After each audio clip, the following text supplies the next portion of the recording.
Bienvenue dans la nouvelle leçon du curricle. Nous aborderons quelques trucs et astuces, puis le projet final de la section.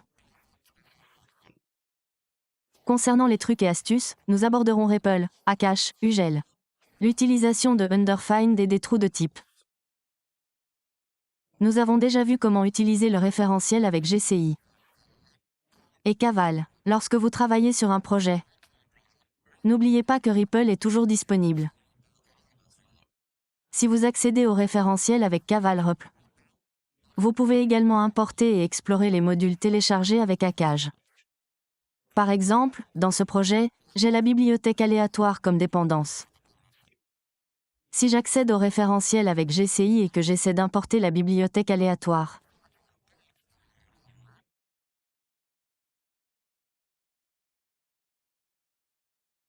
je n'y suis pas autorisé car GCI n'a pas accès à mes bibliothèques Cabal. Donc, si je quitte ce projet et que j'accède à Caval REPL, je peux importer des points système. Si j'appuie sur Terminer, j'obtiens tous les modules système que je peux importer. Comme vous pouvez le voir, il y a un système ici, aléatoire, et maintenant que je l'ai importé,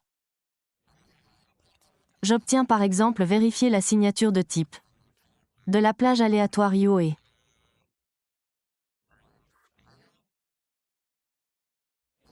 Je peux tester la bibliothèque de manière interactive. Par exemple, donnez-moi un nombre aléatoire. Entre 50 et 5. 70 entiers et si.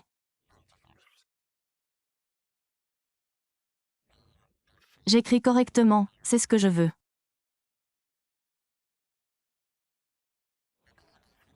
Donc je peux utiliser la bibliothèque, et bien sûr ce ne sont pas seulement d'autres bibliothèques, vous pouvez également vérifier vos propres fonctions que vous avez écrites. Donc si vous pouvez voir ici, GES. Module tic-tac, donc si j'importe tic-tac-toe, maintenant j'ai accès à tout le code à l'intérieur de ce module et je peux tester mes fonctions. Par exemple, je peux vérifier le type de la boucle de jeu, que je ne vais pas montrer parce que vous devez le faire dans le projet et c'est tout. Comme vous pouvez le voir, vous pouvez vérifier de manière interactive vos propres fonctions et d'autres fonctions de la bibliothèque. Mais pour les autres bibliothèques, il est généralement préférable d'utiliser Akash.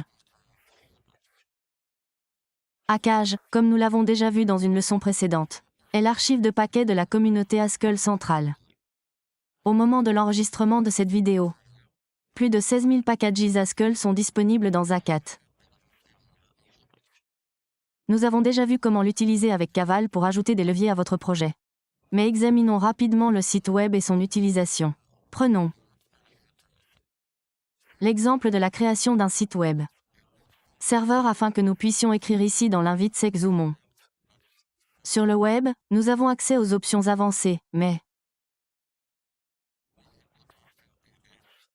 cela suffit, nous pouvons filtrer pour les mainteneurs les dernières notes de mise à jour et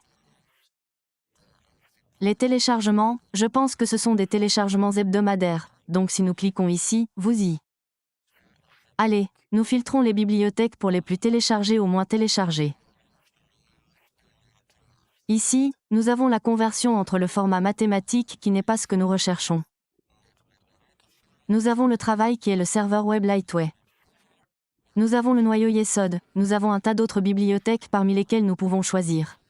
Et maintenant par exemple, explorons la bibliothèque I, l'interface de l'application web. Nous avons le nom du paquet ici, c'est ce que vous écrivez dans Caval. Nous avons une courte description avec un readme. Nous avons les modules du paquet, comment nous pouvons le télécharger. Nous n'en avons pas vraiment besoin car nous utilisons généralement Caval ou Stack. Qui est le mainteneur, toutes les versions. Si nous cliquons sur l'un de ces liens, nous obtiendrons la même page que nous sommes en ce moment. Mais pour la version à ce moment-là, nous avons le verrou de modification, les dépendances. Comme avec d'autres langages, moins il y a de dépendances, mieux c'est. Ce ne sont en réalité que quelques dépendances, donc c'est Une autre information étonnante, mais ce qui nous intéresse vraiment, ce sont les téléchargements, un tas de téléchargements. La note n'est généralement pas un bon indicateur car il n'y a pas beaucoup de votes ici. Donc le vote réel et l'utilisation est énorme. Et bien sûr nous avons le dépôt source que nous pouvons ouvrir et vérifier. S'il a été mis à jour fréquemment et s'il est à jour avec le dernier GHC, etc. etc. Bien sûr, une fois que nous l'avons choisi, nous voulons explorer comment nous pouvons travailler avec. Et pour cela nous pouvons cliquer sur les modules. Haskell offre un avantage vraiment intéressant, la génération automatique de documentation. En effet, nous disposons des types et de leur utilisation, et nous pouvons facilement ajouter de petits commentaires qui s'intègrent à la documentation. Ainsi, lorsque vous souhaitez utiliser un module, il vous suffit de cliquer dessus pour obtenir un bref aperçu, puis l'explication est là. Documentation de tous les types, classes et détails, ainsi que des exemples des apostrophes. Utilisation de ces bibliothèques. Comme vous pouvez le constater, c'est plus facile à lire que REPL. Mais ce n'est pas interactif et vous ne pouvez pas vérifier les valeurs réellement utilisées dans votre code. Les deux sont donc utiles chacun à leur manière. Ensuite, nous avons Google. Google permet de rechercher un sous-ensemble de bibliothèques de Haskell fréquemment utilisées par leur nom de fonction ou par signature de type approximative. C'est utile dans plusieurs scénarios. Par exemple, imaginez que vous souhaitiez afficher une chaîne sur la console, mais que vous n'ayez aucune idée de la fonction qui le permette. Ou que vous sachiez qu'il existe une fonction, mais que vous ayez oublié son nom. Donc ici, vous pouvez simplement écrire la signature de type. La fonction que vous voulez devrait avoir, nous devons donc lui donner une chaîne. Et il doit nous renvoyer yo de l'unité car. Il imprime sur la console mais ne renvoie rien. Donc Google nous renvoie correctement la fonction puString. puString comme fonctions qui sont à la fois dans la bibliothèque de base et dans d'autres bibliothèques. Et si nous cliquons sur la fonction, nous sommes redirigés vers l'explication fournie par Akash. Un autre cas d'utilisation utile sera si vous connaissez le nom de la fonction mais que vous avez totalement oublié le package d'où elle vient. Par exemple, si vous voulez utiliser la fonction try que nous avons vue dans la dernière leçon, vous pouvez écrire try et vous obtenez qu'il y a une fonction try dans la bibliothèque de base. Il y a une fonction try dans parsec, exception, etc. Et celle qui est dans la bibliothèque de base est en fait celle que nous avons apprise dans la leçon précédente. Si nous cliquons dessus, nous obtenons une explication du fonctionnement de try et un exemple d'utilisation. Bien sûr, si nous faisons défiler vers le haut, nous voyons qu'il fait partie de la bibliothèque de base et qu'il se trouve dans le module d'exception de contrôle. Enfin, un peu plus difficile, mais toujours efficace, est la recherche de concepts. Par exemple, si vous souhaitez travailler avec des nombres naturels et que vous voulez voir s'il existe un module nommé « naturel » ou « non-nombre », vous pouvez essayer de le rechercher. Nous voyons ici qu'il existe un module appelé « numérique natural » dans la bibliothèque de base. Par exemple, si vous souhaitez rechercher quelque chose sur le web, comme les web sockets, nous voyons qu'il existe un package que vous pouvez installer pour appeler les web sockets. En cliquant ici, nous pouvons l'explorer, etc. Comme vous pouvez le constater, OOL est très utile pour trouver des fonctions, des packages, des modules et de la documentation. Ensuite, nous avons la valeur undefined. Si nous recherchons undefined dans Google, elle se trouve dans la bibliothèque de base et ici, il est indiqué un cas particulier d'erreur. Nous l'avons vu dans la leçon précédente. Une erreur arrête simplement l'exécution et affiche un message d'erreur. Donc, si undefined n'est qu'un cas particulier d'erreur, c'est une valeur qui, dès son évaluation, contient le programme. Bien sûr, comme nous l'avons vu dans la leçon sur la gestion des erreurs. Nous n'aimons pas les erreurs d'exécution, alors pourquoi partager ceci comme un conseil? En pratique, EasyFin est un excellent outil pour que le vérificateur de type vous assiste lorsque vous travaillez sur un code incomplet. Voyons comment. Allons à gauche. Leçon 16, fermez ceci. Supposons que nous souhaitions créer une fonction qui lit un fichier CSV. Transforme le contenu au format JSON, puis écrit un nouveau fichier avec le contenu. Mais renvoie également le JSON à la fin. Tout d'abord, nous créons de nouveaux wrappers de type pour les valeurs CSV et JSON. Cela garantira que nous ne mélangeons pas les valeurs CSV et JSON par accident et que le compilateur fournira des conseils plus spécifiques. Même s'il souligne la valeur dans les deux cas n'est que la chaîne. Alors parce que nous ne voulons pas que notre programme plante si pour une raison quelconque la lecture et l'écriture de fichiers ou leur conversion échouent, nous intercepterons les erreurs et renverrons un type. Soit il y a une erreur et je fournirai une chaîne à présenter dans l'interface utilisateur. Soit je fournirai le JSON. Valeur OK. Maintenant nous pouvons commencer à implémenter la fonction. Car nous commençons juste et nous n'avons pas une idée claire de la façon dont nous voulons implémenter cela. Nous allons procéder étape par étape. Je vais me comporter naïvement pour montrer l'utilité de Undefined. Commençons par imprimer un message sur la console et lire le fichier CSV. Car nous sommes IO, nous pouvons démarrer un du bloc. Et ici nous ne pouvons pas dire puis string line read CSV file je veux lire le fichier et je veux enregistrer le contenu brut dans une liaison et. Maintenant j'ai une erreur de vérification de type voyons ce qu'il dit la dernière instruction d'un bloc d'eau doit être une expression et nous ne fournissons pas d'expression c'est techniquement correct mais pas l'erreur à laquelle nous nous attendrons c'est surtout parce qu'il y a une erreur encore plus fondamentale que le vérificateur de type ne nous dit pas. Car il est coincé dans celui-ci. Nous pourrions faire des erreurs comme écrire du gibberish ici. Et le compilateur nous dira tout ce qui est utile. C'est l'un des cas où Undefined est vraiment pratique. Si vous ajoutez Undefined comme dernière instruction dans les deux blocs comme ceci, nous indiquons essentiellement le type. Vérificateur, croyez-moi mec, à partir de maintenant tout va bien. Ne le jurez pas, donc le vérificateur de type, en supposant que tout va bien là-bas, continuera d'analyser le reste de notre code et nous donnera des informations utiles. Dans ce cas, nous avons eu 3 erreurs différentes qui nous aideront à réaliser qu'une ligne est giveVerish et que nous n'avons pas spécifié les arguments de notre fonction. Nous devons donc faire cela. Nous devons fournir le chemin du fichier et maintenant que c'est corrigé nous pouvons aller à la fonction de lecture de fichier et dire oh mon Dieu nous avons aussi oublié de passer le chemin du fichier à la fonction de lecture de fichier. Alors passons le chemin du fichier et maintenant que nous n'avons plus d'erreur de type nous pouvons être raisonnablement certains que tout jusqu'à Undefined est correct. Une autre utilisation de Undefined est de vérifier les comportements pendant le développement par exemple. Nous devons encore passer le compte au CSV qui pourrait échouer. Puis les convertir en JSON qui pourrait également échouer. Et enfin nous devons écrire le nouveau fichier. Et en plus de cela nous devons faire la gestion des erreurs.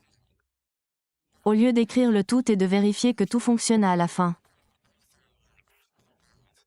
Nous pouvons vérifier les valeurs dans les étapes intermédiaires. En exécutant le code avec l'Undefined là-bas. Par exemple, nous pouvons vérifier le contenu du fichier que nous lisons en les imprimant. Avant l'Undefined afin que nous puissions imprimer là-bas et maintenant nous ouvrons un replay nous pouvons faire part.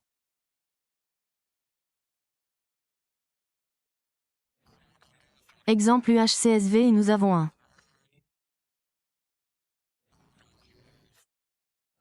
fichier journal des modifications juste ici donc nous pouvons faire et comme vous pouvez le voir nous obtenons le contenu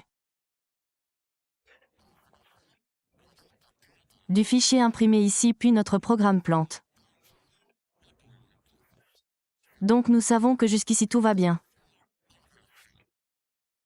Parce que underfin n'est qu'une erreur fantaisiste, si nous exécutons le programme obtiendra une erreur d'exécution.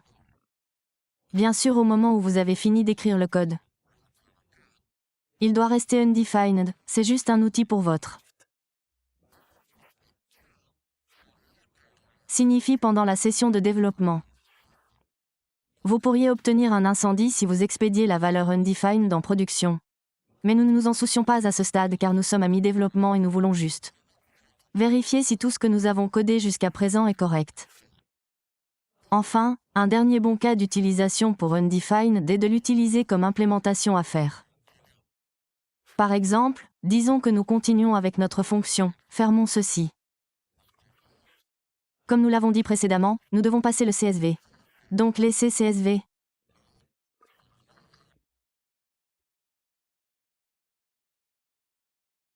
Nous appliquons le parses avec fonction au CSV brut pour obtenir la valeur CSV finale et à ce stade, nous avons une erreur car il n'y a pas de parc V et c'est parce que nous ne l'avons pas encore implémenté.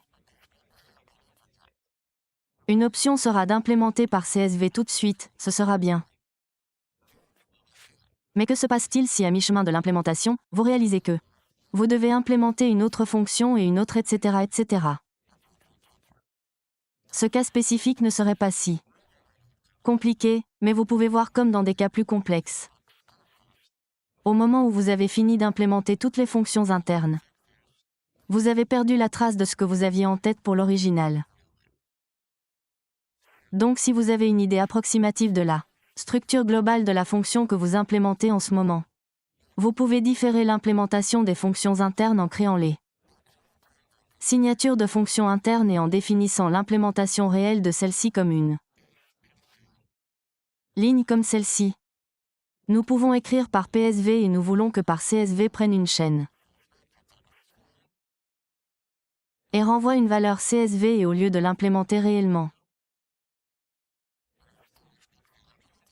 Je le marque simplement comme étant sur le bien, donc maintenant l'erreur a disparu.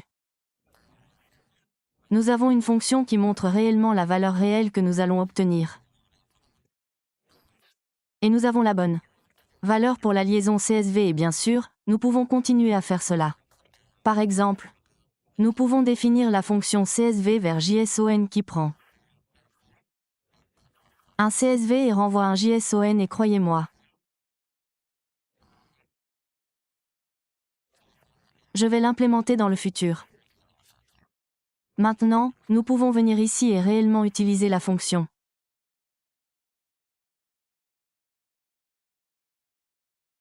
CSV vers JSON, si nous voulons passer le fichier CSV brut. Nous allons obtenir une erreur qui n'est pas le type réel. Donc nous avons la sécurité de type même si nous n'avons pas la fonction. Donc nous avons le CSV correct. Et maintenant, comme nous savons que c'est une valeur de type JSON et JSON n'est qu'un nouveau type d'encapsulation autour de chaîne, nous pouvons buter match pour extraire la chaîne réelle et écrire un nouveau fichier appelé nouveau fichier JSON avec le contenu JSON. Maintenant, chaque élément est définir est comme faire un élément. Le premier, celui-ci indique que vous devez encore ajouter la gestion des erreurs.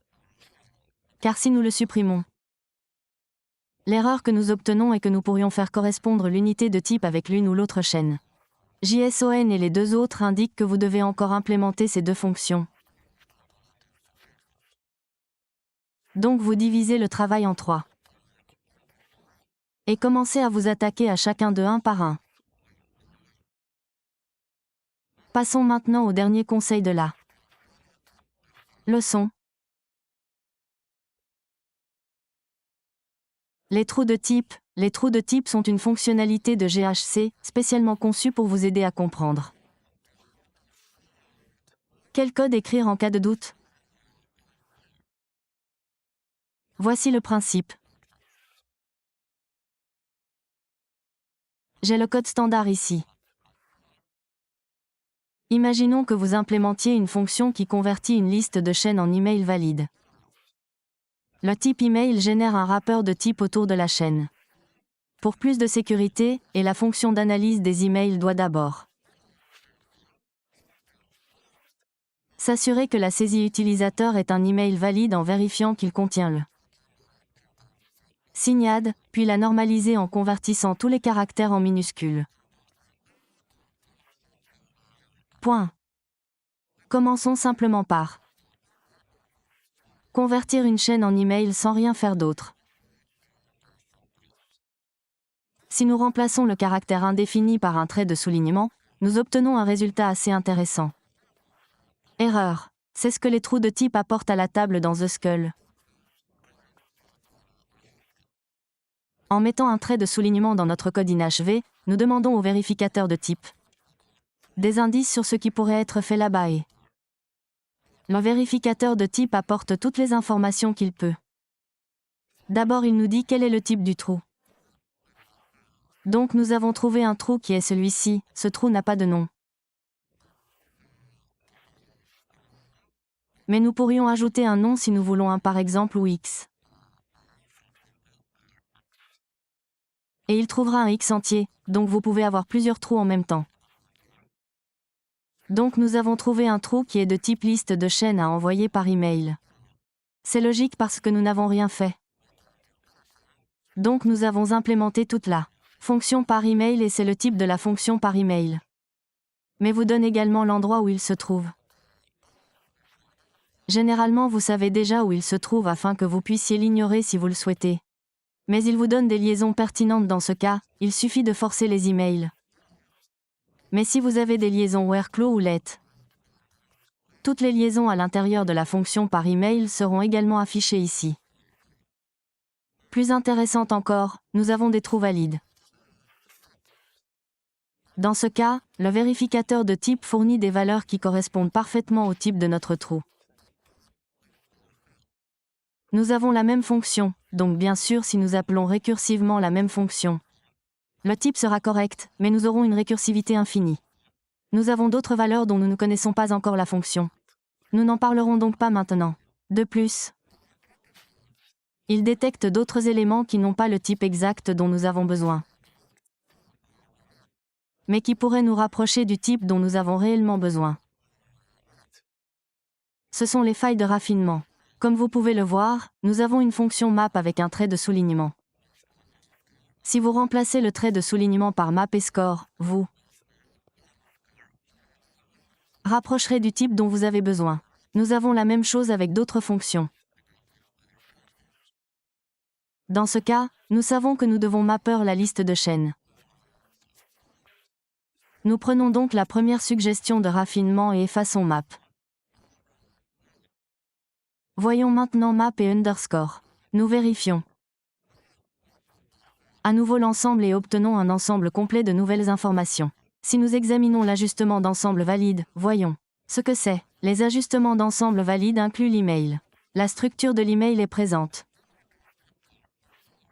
Nous savons que si nous enveloppons une chaîne avec le constructeur de valeur de mail, nous obtenons quelque chose de type email, ce qui est exactement ce que nous voulions faire. Donc nous acceptons la suggestion et remplaçons le trait de soulignement par le constructeur de mail. Alors envoyons un email et voilà notre fonction compile. Maintenant notre fonction transforme correctement une liste de chaînes en une liste d'emails. Ce que nous avons prévu de faire comme première étape, mais nous sommes loin d'avoir terminé ici. Nous avons dit que nous voulions filtrer les emails qui ne contenaient pas le caractère d'ajout. Alors faisons-le. Bien sûr, nous connaissons la fonction de filtrage et nous voulons remplir les chaînes avant de construire les emails. Nous allons donc composer cette fonction avec la fonction de filtrage, puis nous allons demander des indices au vérificateur de type. Voyons voir. Donc d'accord, nous trouvons un trou qui va de la chaîne à B. Nous devons donc fournir un prédicat, mais si nous passons par le trou de type, nous ne voyons rien qui puisse être utile ici. Et à la fin nous avons ce petit message, qui dit que certains ajustements de trous de raffinement sont supprimés. Nous pouvons utiliser fmax refinement all fix et ou f nomax refinement all fits pour augmenter ou réduire cette liste. Nous avons ce message car le vérificateur de type a trouvé plus de suggestions que le maximum autorisé par défaut. Pour obtenir plus d'indices, nous pourrions désactiver ce maximum autorisé en écrivant un pragma avec l'option indiquée ici. Allons-y, écrivons le pragma en haut de la page. Nous allons fournir un pragma GHC d'option E. Les options que nous pouvons copier et coller à partir d'ici. Aucun raffinement maximal.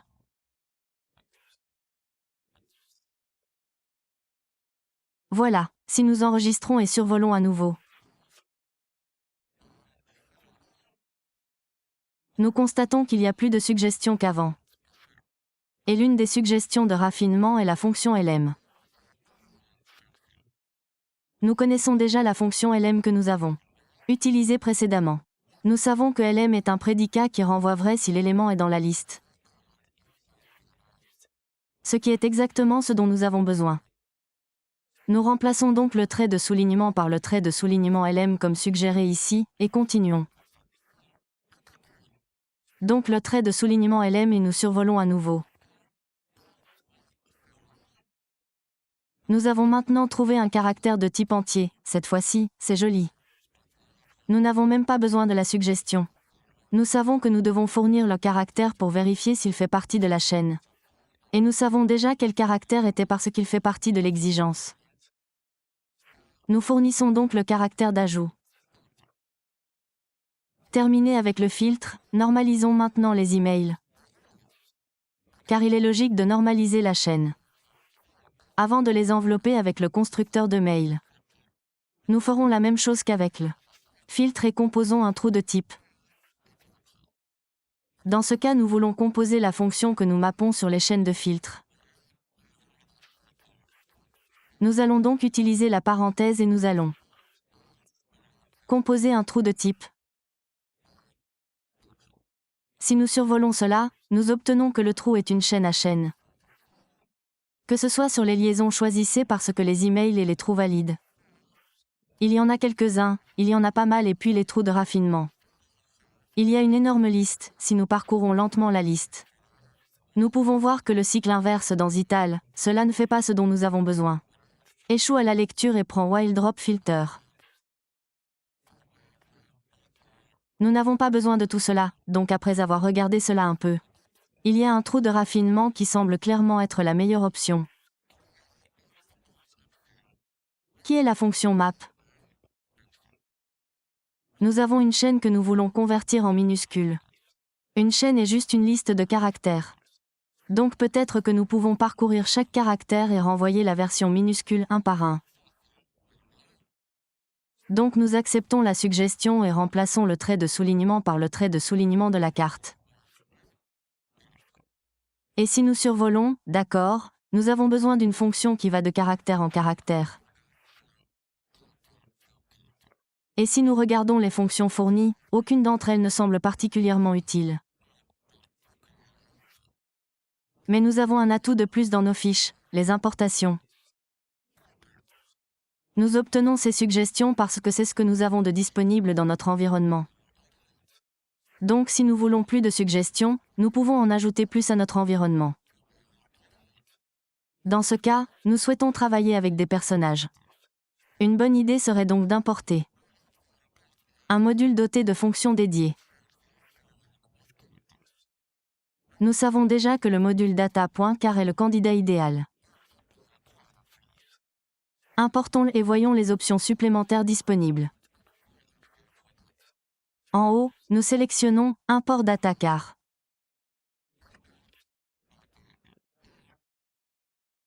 Si nous maintenons le bouton enfoncé, nous voyons qu'entre les suggestions de trous valides, il existe une fonction qui correspond parfaitement à notre trou, nommée « toLower ». Elle semble trop attrayante pour être ignorée. Acceptons donc la suggestion.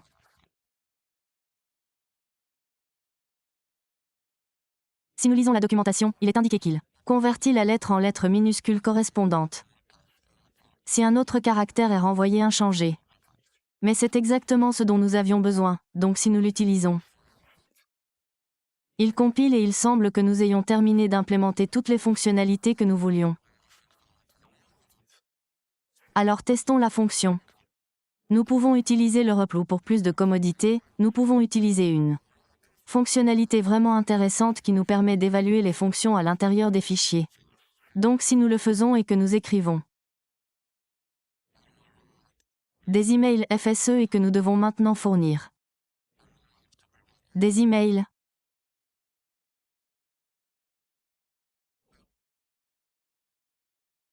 Maintenant ajoutons un email avec des majuscules. Et enfin ajoutons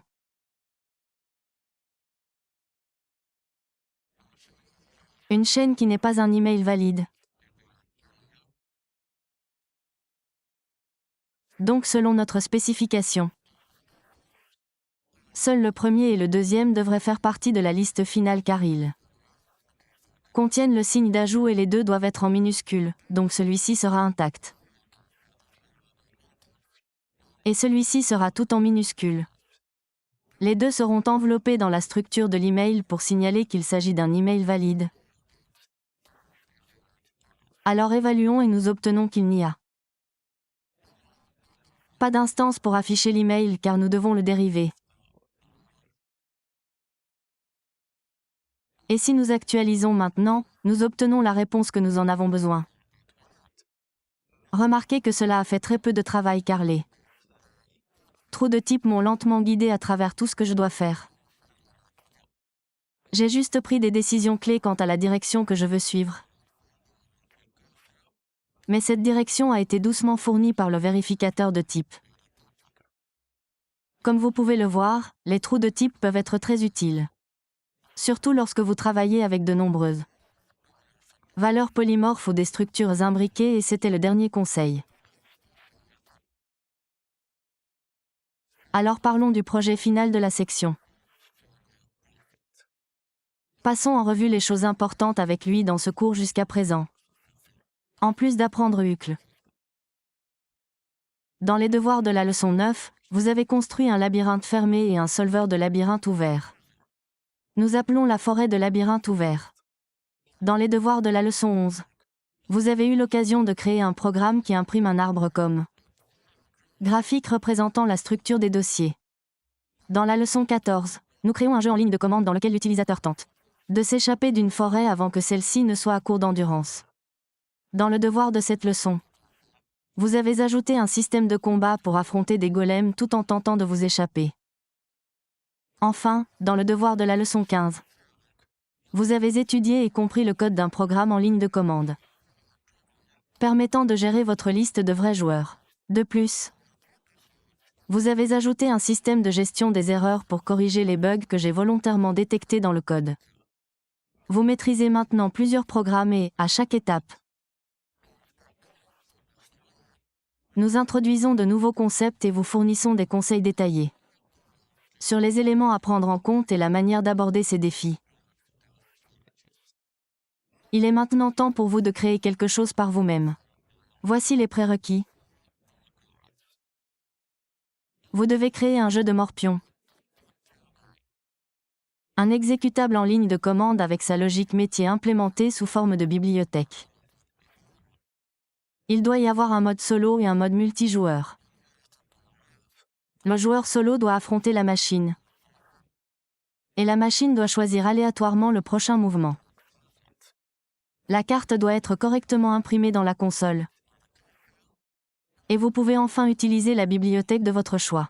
Cependant, je vais vous fournir la solution et n'utiliserai que le levier aléatoire et les fonctionnalités de hachage expliquées jusqu'à présent. Si vous êtes tenté d'utiliser des fonctionnalités plus avancées, vous compliquez probablement trop les choses. La seule façon d'apprendre à coder est de coder. Alors assurez-vous de réaliser ce projet. À bientôt pour prochaine.